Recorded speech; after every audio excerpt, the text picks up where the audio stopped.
Episode 6। वह गुस्से से भरी हुई थी और जल्दी ही नदी से बाहर आकर किनारे पर कूद गई। अपने होंठ फुलाकर गुस्से से रेयांश को घूर रही थी। उसकी चमकदार आंखें ऐसे लग रही थीं जैसे रेयांश को खा जाना चाहती हूँ। ये लड़की उम्र में रेयांश शेन के बराबर लग रही थी।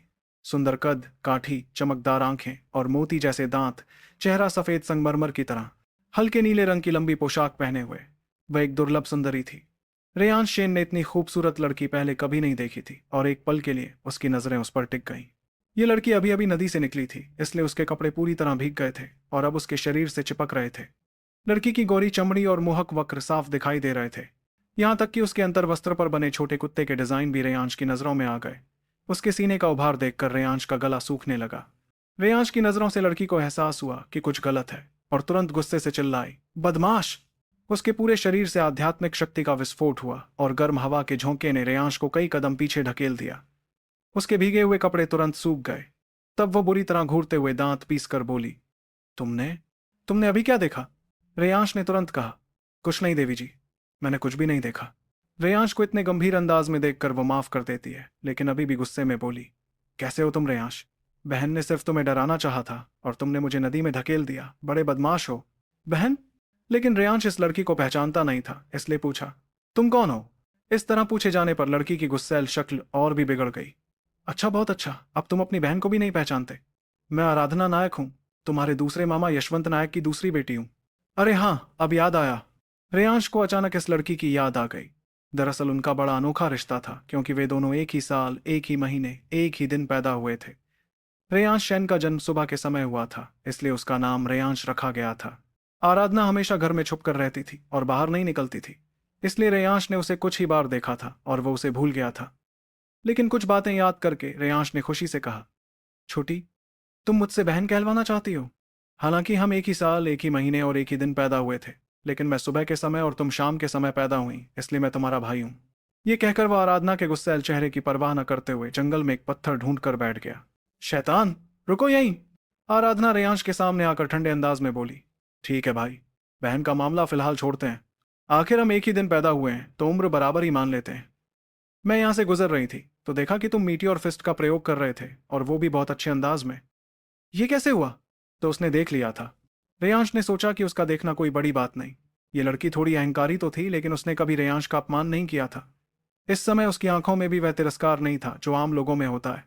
रेयांश को वह अच्छी लगी, इसलिए वह उससे बात करने को तैयार था। वो मुस्कुराकर बोला, क्यों? मेरा मीटियोर फिस्ट सीखना गलत है? तुम्हें जलन हो रही है? अफसोस कि तुम मेरी रिश्तेदार हो, वरना अगर तुम कोई और लड़की होती तो मैं तुम्हें सिखा भी सकता था। आराधना के चेहरे पर गुस्से से लाली आ गई और उसने बेतरतीब ढंग से एक मुक्का मारा। पास की एक और भी बड़ी चट्टान चकनाचूर होकर बिखर गई। देखा, मैं भी मीटियोर फिस्ट जानती हूँ और मैं ड्रैगन नस्क क्षेत्र के 5वें स्तर पर हूँ, तुमसे कहीं ज्यादा ताकतवर। रेयांश हैरान रह गया। उसने नहीं सोचा था कि उसकी उम्र की यह लड़की उसके भाई जतिन नायक से भी ज्यादा ताकतवर है। उसे नकली गुस्से से घूरते देखकर रेयांश मन ही मन हंसा। वह पहले ही उसका मकसद समझ गया था। लड़कियां शर्म की वजह से वो साफ नहीं कह सकती थी जो वो कहना चाहती थी, इसलिए उसने कहा, हाँ, तुम मीटियोर फिस्ट जानती हो, लेकिन इसे तुमने सही तरीके से नहीं सीखा है। तुम वह स्थिति हासिल नहीं कर सकती जहां शरीर आकाश की तरह और मुट्ठी उल्कापिंड की तरह हो। अगर मेरे पास तुम्हारी आध्यात्मिक शक्ति होती तो मेरा मीटियोर फिस्ट तुमसे दोगुना शक्तिशाली होता। चलो, आज मेरा मूड अच्छा है तो दया करके तुम्हें समझा देता हूं। आराधना हैरान रह गई और मन में सोचने लगी, ये लड़का बहुत तेज है। मैंने सिर्फ एक मुक्का मारा और उसने समझ लिया कि मेरा मीटियोर फिस्ट सही नहीं है। ठीक है, तुम्हारी इतनी इच्छा देखकर मैं मान जाती हूँ, लेकिन ये तुम्हारी मर्जी से सिखा रहे हो। मुझसे कोई पैसे मत मांगना। मैं पहले ही बता दूं कि मैं बहुत गरीब हूं। बाजारू औरत, मैं तुम्हारा भाई हूं, तुम्हें सिखाना मेरा फर्ज है। कौन तुमसे पैसे मांगता है? क्या? आराधना का मुंह गुस्से से टेढ़ा हो गया। जिंदगी में पहली बार किसी ने उसे बाजारू औरत कहा था। अभी तो तुम खुश हो रहे हो, जब मैं सीख जाऊंगी तो तुम्हें मजा चखाऊंगी। वह अपने गुस्से को दबाकर रह गई। बेशक उसके मन की बात रेयांश शेन नहीं सुन सकता था। रेयांश को सिर्फ ये लड़की अच्छी लगी थी और उसका कोई साथी भी नहीं था। आज अचानक से मन आ गया और मीटियोर फिस्ट पर पूरा भरोसा था, इसलिए ध्यान से वो उसे समझाने और दिखाने लगा। मीटियोर फिस्ट में सबसे महत्वपूर्ण है आक्रामकता। तुम आकाश में गिरते उल्कापिंड को देखो, वे बिना रुके नीचे गिरते हैं। कोई भी चीज उनके रास्ते में रुकावट नहीं बन सकती। मुक्का मारते समय कोई झिझक नहीं होनी चाहिए। जीवन मृत्यु की परवाह न करते हुए सिर्फ दुश्मन को हराने और मारने का ख्याल रखना चाहिए। तभी मीटियोर फिस्ट का सच्चा अर्थ समझ आएगा। आधे दिन की व्याख्या और प्रदर्शन के बाद आराधना को उसने सब कुछ अच्छे से सिखा दिया, और इस समय तक आराधना का रेयांश के प्रति रवैया श्रद्धा में बदल गया था। वह कल्पना नहीं कर सकती थी कि ड्रैगन नस्क क्षेत्र के दूसरे स्तर का एक लड़का मार्शल आर्ट की इतनी गहरी समझ रखता है। बिछड़ते समय आराधना बोली, सुनो, आज के लिए शुक्रिया।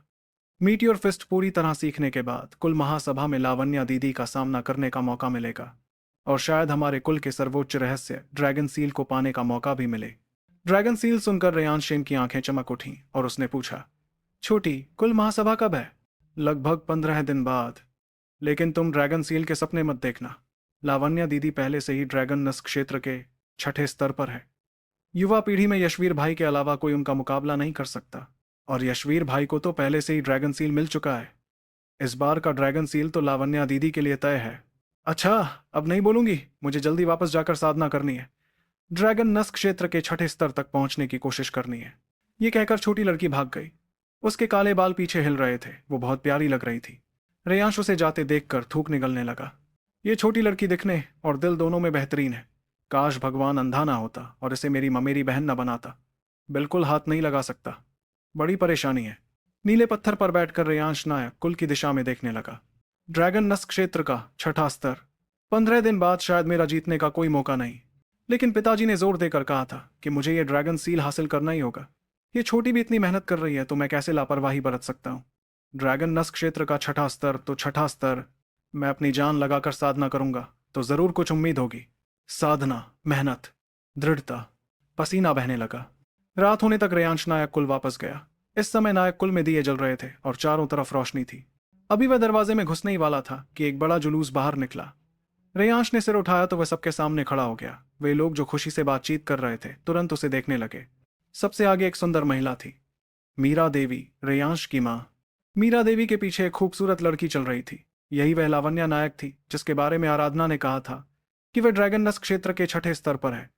18 साल की उम्र में वह नायक कुल के बड़े भाई अर्जुन नायक की बेटी थी। नायक कुल के बुजुर्ग का सबसे बड़ा बेटा अर्जुन नायक था, जो कुल के दैनिक मामले संभालता था। दूसरा बेटा यशवंत नायक था, जो कुल के व्यापार की देखभाल करता था। तीसरी बेटी मीरा देवी थी, जो कुल के युवाओं की साधना की निगरानी करती थी। अर्जुन नायक के पहले 2 बच्चे, एक लड़का और एक लड़की थे, यशवीर नायक और लावण्या नायक। यशवीर नायक युवा पीढ़ी का सबसे ताकतवर था और लावण्या नायक यही लड़की थी। यशवंत नायक के भी पहले 2 बच्चे, लड़का और लड़की थे, एक रेयांश का जानी दुश्मन जतिन नायक और अभी मिली आराधना नायक। मीरा देवी महिला बुजुर्गों में अकेली गहरी शक्ति वाली थी, इसलिए लावण्या नायक हमेशा मीरा देवी के साथ साधना करती थी। वह उसकी अर्धपुत्री जैसी थी। यहाँ 2 औरतें थीं, लेकिन साथ में 2 आदमी भी थे। सबसे आगे मीरा देवी के साथ हंसी मजाक करता एक सुंदर मध्यम वयीन व्यक्ति था। लंबी दाढ़ी, सफेद वस्त्र, शानदार व्यक्तित्व। उसके पीछे एक युवक चल रहा था, आंखें बिजली की तरह चमकदार, मजबूत, कद काठी, हर हरकत में आत्मविश्वास। चेहरा मध्यम वयीन व्यक्ति से 3-4 गुना मिलता जुलता। लगता था कि ये दोनों बाप बेटे थे। इस समय अचानक रेयांश को सामने खड़ा देखकर मीरा देवी एक पल ठिठकी, फिर तुरंत मध्यम वयीन व्यक्ति की तरफ मुस्कुराकर बोली, भरत भाई, मैं आपको हमारे नायक कुल का कमल तालाब दिखाना चाहती थी, लेकिन रात हो गई है। कोई बात नहीं मीरा बहन, हम दोनों इस कुलई नगर में रहते हैं, मिलना जुलना लगा रहता है। फुर्सत मिलने पर फिर आऊंगा। नायक कुल के कमल तालाब की तो बहुत प्रसिद्धि है। दोनों हंसी मजाक करते हुए सिपाहियों के साथ रेयांश के सामने से निकल गए। सिर्फ लावण्या नायक ने ठंडे अंदाज से रेयांश की तरफ एक नजर डाली और फिर साथ के युवक से बातचीत करने लगी। बीच बीच में खिलखिलाकर हंसती रही। बहुत अच्छा, मेरे अस्तित्व को पूरी तरह नजरअंदाज कर दिया, जैसे मैं हवा के बराबर हूं। रेयांश की मुट्ठियां धीरे धीरे कसती गईं। लगता है पिताजी के मरने के बाद तुम जल्दी से नया प्रेमी ढूंढना चाहती हो। पिताजी की इज्जत की बात छोड़ भी दूं तो भरत राजवंशी के साथ मैं तुम्हें बिल्कुल नहीं जाने दूंगा, चाहे तुम मेरे साथ निर्दयता करो। लेकिन मैं रेयांश निष्ठुर नहीं हो सकता।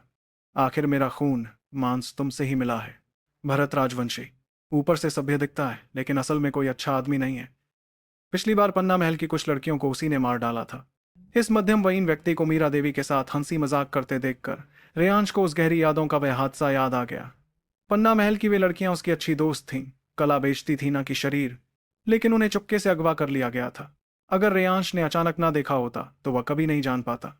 उस दिन से वह जानता था कि भरत राजवंशी असल में एक जानवर है। इस भरत राजवंशी के सामने तुमने आज मुझे इतना नीचा दिखाया, मेरे अस्तित्व को नजरअंदाज किया, लेकिन मैं रेयांश सेन चुप रहने वाला नहीं हूं। तुम जितना चाहती हो कि मैं गायब हो जाऊं, मैं उतना ही ज्यादा तुम्हारे सामने उछल कूद मचाऊंगा। तुम्हें लगता है कि हम बाप बेटे बेकार हैं, तो मैं लगातार मजबूत बनूंगा। आगे क्या होगा स्टोरी में जानने के लिए सुनते रहिए इस स्टोरी को और चैनल को भी ज्वाइन कर ले। आगे के एपिसोड इसी चैनल पे आएंगे तो सब लोग इसे ज्वाइन कर लो।